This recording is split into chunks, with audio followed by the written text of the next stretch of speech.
லூக்கா எழுதின சுவிசேஷம் 23ஆம் அதிகாரம். அவர்களுடைய கூட்டத்தார் எல்லாரும் எழுந்திருந்து அவரை பிலாத்துவினிடத்துக்கு கொண்டு போய், இவன் தன்னை கிறிஸ்து எனப்பட்ட ராஜாவென்றும் ராயருக்கு வரி கொடுக்க வேண்டுவதில்லை என்றும் சொல்லி ஜனங்களை கலகப்படுத்த கண்டோம் என்று அவர் மேல் குற்றஞ்சாட்டத் தொடங்கினார்கள். பிலாத்து அவரை நோக்கி, நீ யூதருடைய ராஜாவா என்று கேட்டான். அதற்கு அவர் அவனுக்கு பிரதியுத்தரமாக, நீர் சொல்லுகிறபடிதான் என்றார். அப்பொழுது பிலாத்து பிரதான ஆசாரியர்களையும் ஜனங்களையும் நோக்கி, இந்த மனுஷனிடத்தில் நான் ஒரு குற்றத்தையும் காணவில்லை என்றான்.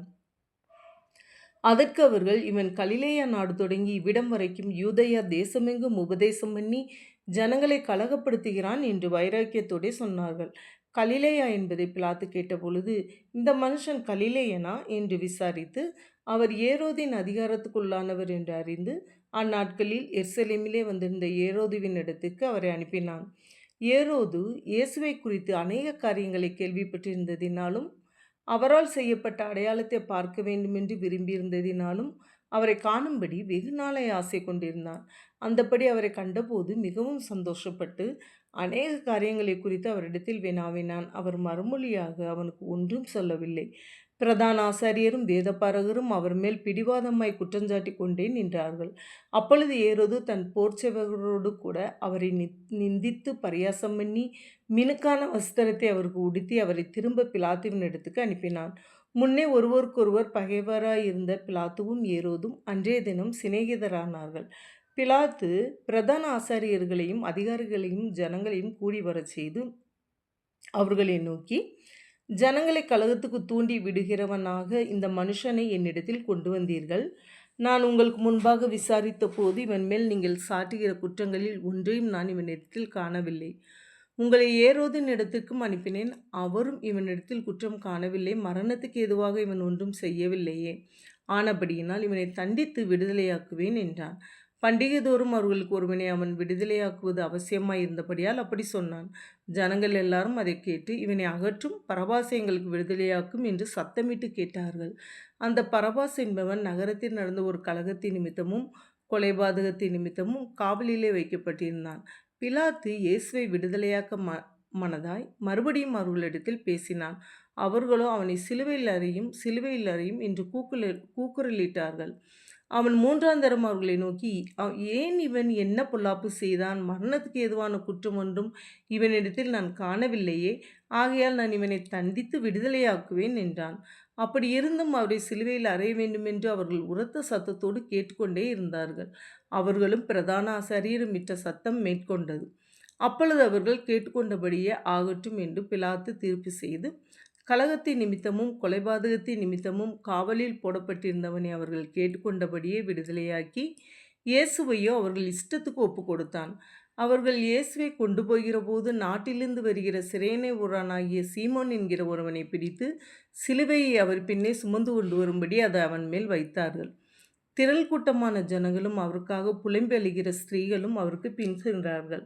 இயேசு அவர்கள் முகமாய் திரும்பி, எருசலேமின் குமார்த்திகளே, நீங்கள் எனக்காக அல்லாமல் உங்களுக்காகவும் உங்கள் பிள்ளைகளுக்காகவும் அழுங்கள்.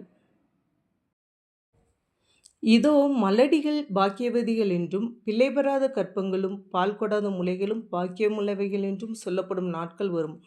அப்பொழுது மலைகளை நோக்கி எங்கள் மேல் விழுங்கள் என்றும் குன்றுகளை நோக்கி எங்களை மறைத்து கொள்ளுங்கள் என்றும் சொல்லத் தொடங்குவார்கள்.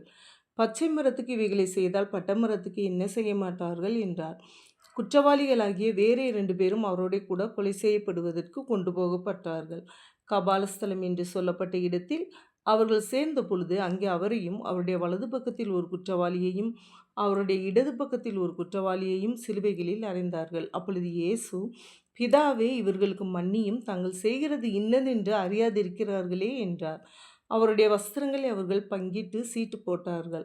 ஜனங்கள் நின்று பார்த்து கொண்டிருந்தார்கள். அவர்களுடனே கூட அதிகாரிகளும் அவரை இகழ்ந்து, இவன் மற்றவர்களை ரட்சித்தான், இவன் தேவனால் தெரிந்து கொள்ளப்பட்ட கிறிஸ்துவானால் தன்னைத்தானே ரட்சித்து கொள்ளட்டும் என்றார்கள்.